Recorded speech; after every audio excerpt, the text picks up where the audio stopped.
ये beverage company है।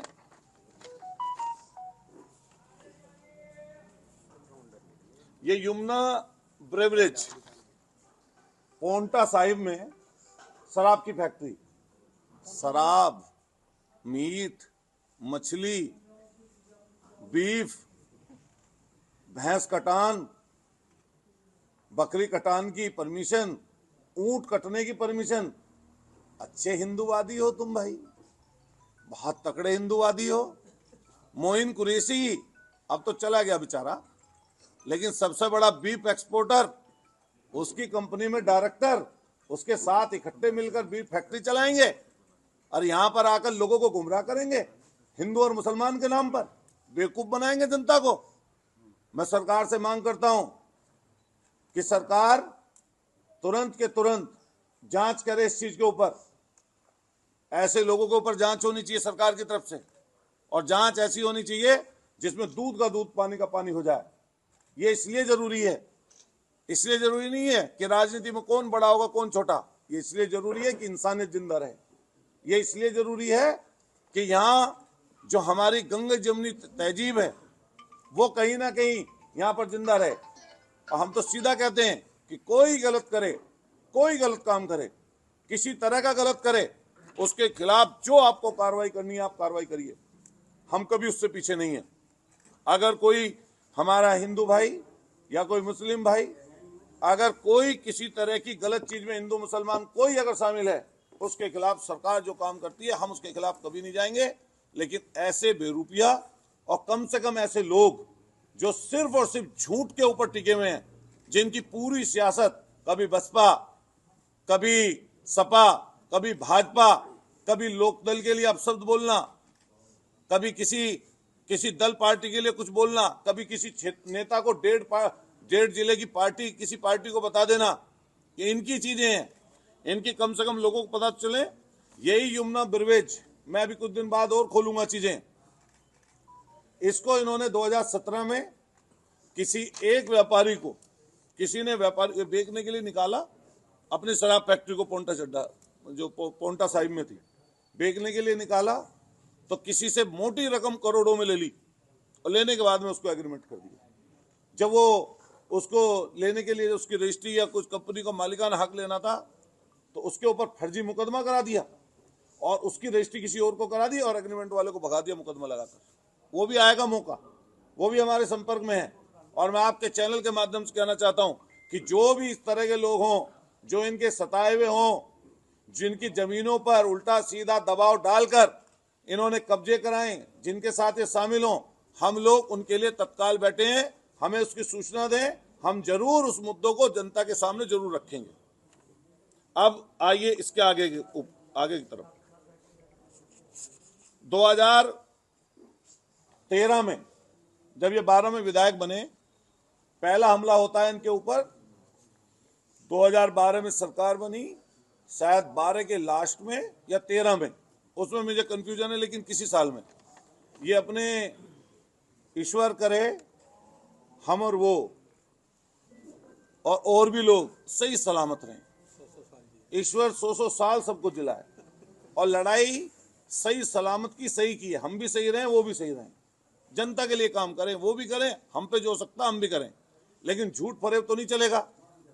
पहला हमला हुआ इनके ऊपर, आप पता करिएगा उनसे।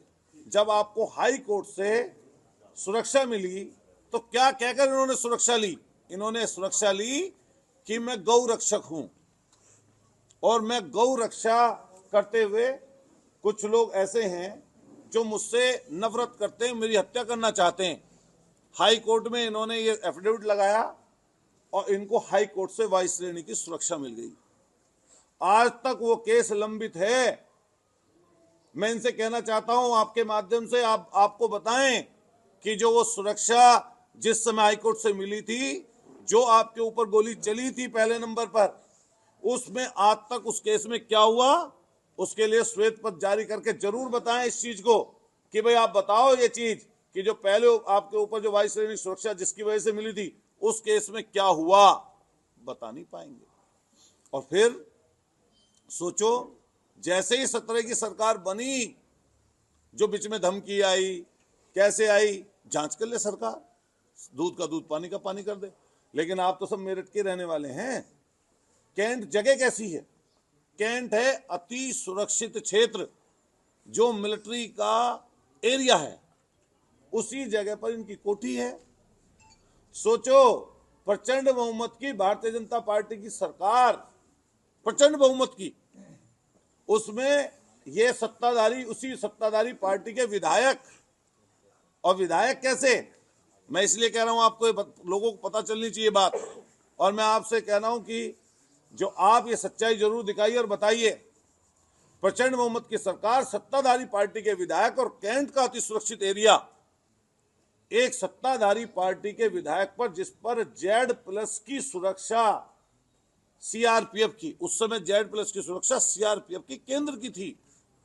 और यह भी ध्यान रखना, उसी समय वायु श्रेणी की सुरक्षा उत्तर प्रदेश से हाईकोर्ट वाली भी थी। दोनों सुरक्षा चल रही थी तब भी। कैंट का क्षेत्र, सत्ताधारी पार्टी, उसी सत्ताधारी पार्टी के विधायक, Z+ की सुरक्षा, और हमला हो जाता है। हालांकि वो गोबर से सना हुआ था, जो वो ग्रेनेड था, वो खुट्टल ग्रेनेड था। वो ग्रेनेड पता नहीं कहां पड़ा, उसकी पिन उसके छत के ऊपर मिली थी। अभी मुझे याद है, अखबार में छत के ऊपर मिली रखी हुई उसकी पिन। आज तक वो केस नहीं खुला। ये आज तक उसके लिए कहीं गए, किसी अधिकारी से वार्ता की? उसकी सच्चाई मैं आपको बता दूं। आज उसकी सच्चाई ये है कि उस समय के मौके के तत्काल एएसपी, नाम नहीं लेना चाहता मैं, अब जिले के कप्तान है एक के, उसके ऊपर ये केस था। सदन में कौन एएसपी था आप पता कर लेंगे। उस समय उन्होंने वो केस खोल दिया था, लेकिन सरकार ने सिर्फ और सिर्फ इसलिए कि सरकार की फजियत होगी, वो केस को दबा दिया गया।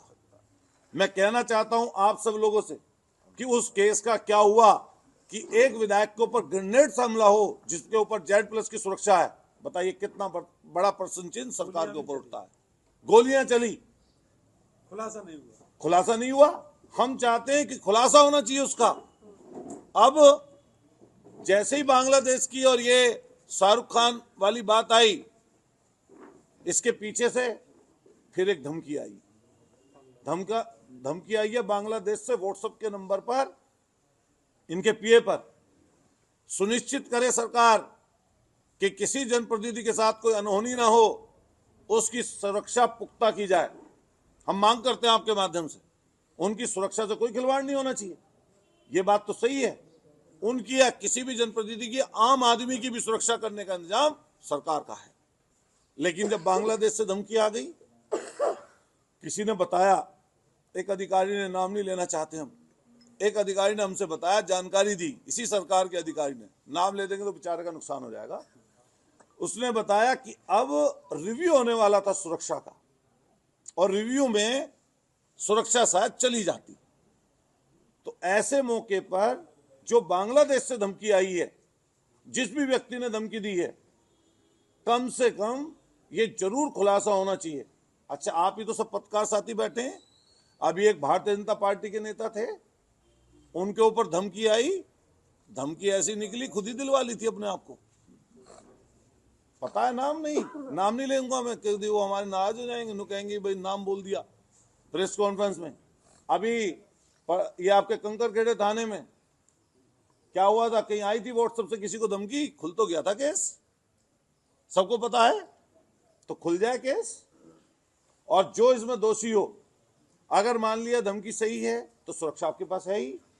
और सुरक्षा के लिए और हम कहना चाहते हैं, आम आदमी, किसी को किल्लत है रोटी की, किसी को किल्लत है रोजगार की, किसी की फसल की दाम नहीं मिल रहा, आलू बिक रहा सड़कों पे एक तरीके से, इतना सस्ता है, इतनी बुरी हालत है। आप सब लोग बैठे हैं, अपने बच्चों को पाल रहे हैं, किसी तरह अपनी मेहनत से काम चला रहे हैं।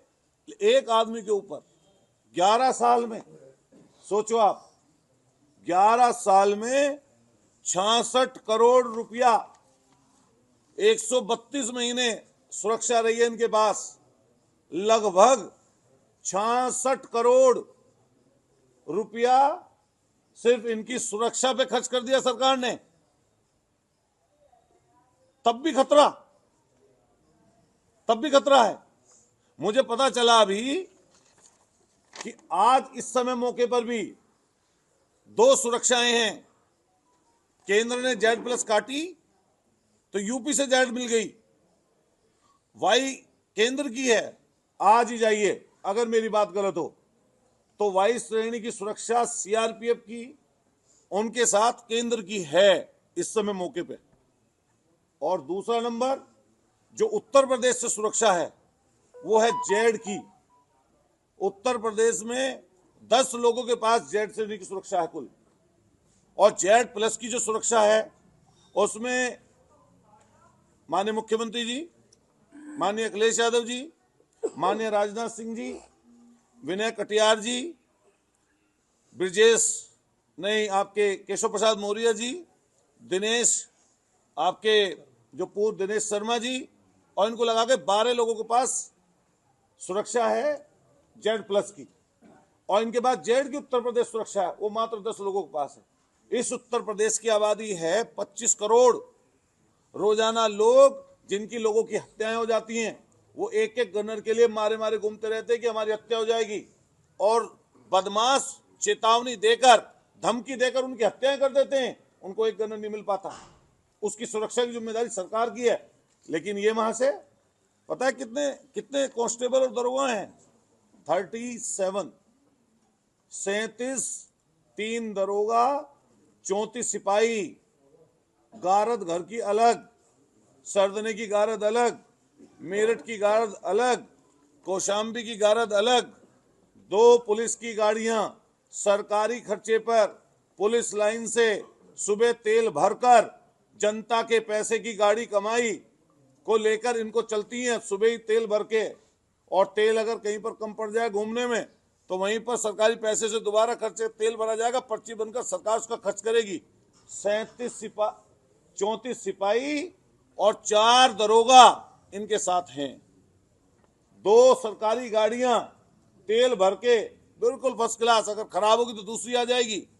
और तीसरी गाड़ी जिस थाना क्षेत्र से जाएंगे उसमें वायरलेस हो जाएगा, जानकारी दे देंगे। तीसरी गाड़ी सरकार की वो मुहैया होती है। अब आप बताओ आम आदमी कहां जाए भाई? 66 करोड़ रुपया कैसा दिखावा है भाई ये? कोई बताए इस चीज को। और मैं फिर कहना चाहता हूं, इनकी पूरी सुरक्षा की जिम्मेदारी या किसी की भी सुरक्षा की जिम्मेदारी सरकार की है। सरकार को वो सुरक्षा करनी चाहिए। लेकिन ये चीज नहीं चलेगी। हमला हो जाता है विधायक के ऊपर और आज तक केस खत्म नहीं हुआ। ग्रेनेड से हमला हो गया विधायक के ऊपर, आज तक केस को कुछ पता नहीं चला। बीच बीच में धमकी आई अलग अलग जगह की। एक कलेक्टर थे यहाँ के उस समय 2017 से 20 तक, नाम चारों का निकल गया, गोरखपुर के कमिश्नर हैं, नाम नहीं लेना चाहिए अधिकारी का। पता चला इतना डरा दिया इन लोगों ने, पता नहीं ये कर दिया, इतना झगड़ा करा देंगे, महापंचायत करा देंगे। वो कलेक्टर टेम्पो में बैठ के इनके घर पहुंच गए। कलेक्टर डरा दिया उसको बेचारे को। सोचो आप, ये काम है इनका, इस तरह की बातें करते हैं। मैं वहां का मौजूदा विधायक हूं। मुझे सरदने की महान जनता ने, गरीबों ने, किसानों ने, हमारे मेहनत और पसीना जो निकला हमारा, उसके बदौलत जनता ने हमें वहां पर विधायक बनाया। और अगर चीजें खुलने पर आ जाएं तो दोराला और आसपास में जमीनें बहुत महंगी हैं। अगर खुलने पे जब बात आएगी, अगर सरकार खोलना चाहे तो सारी चीज खोल सकती है। और मैं आपके चैनल के माध्यम से बहुत जिम्मेदारी के साथ कहना चाहता हूं, अतुल प्रधान भी उस क्षेत्र से विधायक है। महान जनता ने अतुल प्रधान को विधायक बनाया। मेरी भी जांच करवाइए। अगर मेरे पास कोई अवैध संपत्ति, अवैध तरीके का कोई काम है तो तत्काल सरकार उसको सीज कर दे। अगर आय से ज्यादा मेरे पास कोई ऐसी चीज है जिसमें ये लगे कि अतुल प्रधान किसी जमीन के काम में, किसी खनन के काम में, किसी फैक्ट्री के काम में, किसी तरह के गलत काम में इन्वॉल्व है, तो सरकार मेरे ऊपर भी कार्रवाई करे। लेकिन अगर एक जिम्मेदार पद पर होने के नाते जो लगभग 4 करोड़ महान जनता सरदना की ने अतुल प्रधान को विधायक बनाया है, तो मैं जनता को सच्चाई बताकर रहूंगा, सच्चाई से जनता का सामना कराऊंगा। और आप चैनलों के माध्यम से आज मैं आपसे सब चीजें मैंने आपके सामने रखी हैं। अभी 5, 7, 10 दिन बाद कुछ और चीजें मुझे अगर मिलेंगी तो मैं उनको भी आपके सामने लाकर जरूर पेश करूंगा। बस इतना ही कहूंगा। आपसे हाथ जोड़कर मेरी विनती है, सभी जो पत्रकार साथी हैं, सभी जो चैनल हैं, कि ऐसे व्यक्ति से जब आप वार्ता करो तो ये जरूर बात करो कि आप जब मंचों पर चढ़कर बड़ी बड़ी बात बोलते हैं तो तुम्हारे जो काले कारनामे, जो काली सच्चाइयां हैं, उनका भी कम से कम पर्दा खुलेगा जरूर, पर्दाफाश होगा, और आप भी सवाल करिए उनसे। जो मैंने चीज बताई है, अब मैं आपको पूरी कॉपी उपलब्ध करा दूंगा।